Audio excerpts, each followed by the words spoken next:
Muling tiniyak ng Philippine Coast Guard na sisikapin nilang hindi na lumawak pa ang pinsalang dulot ng pagsadsad ng USS Guardian sa Tubataha Reef.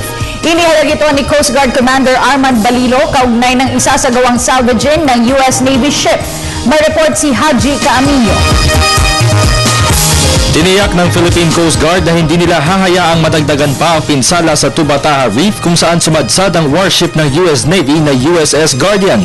Kasunod ito ng inaasahang pagdating ngayong araw ng crane ship na Smith Borneo na siyang gagamitin sa pagdismantel sa nasabing ay angat ang mga bahagi nito.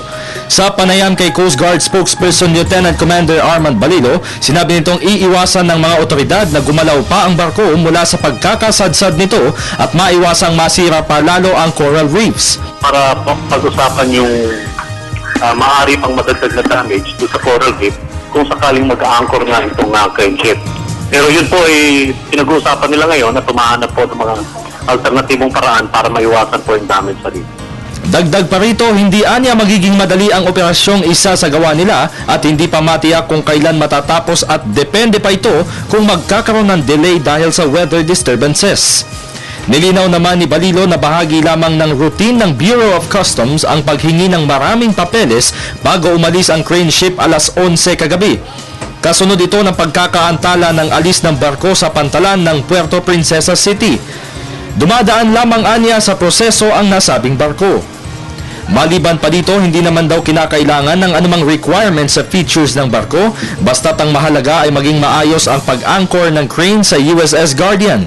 Actually, kailangan lang man yung crane ship dahil ito yung basically naglalaman ng crane, yung na mag-aangat ng mga puputol-putulin na parts ng barko.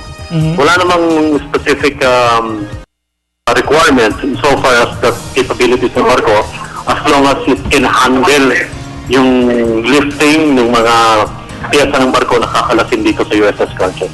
Luna ng Smith Borneo ang mga kagamitan para sa salvage operations at sa mga tauhan gaya na lamang ng pagkain, tubig at iba pang pangangailangan.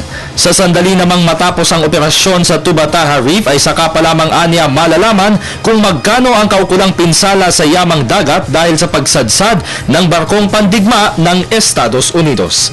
Para sa Telebisyon ng Bayan, Haji Caaminio.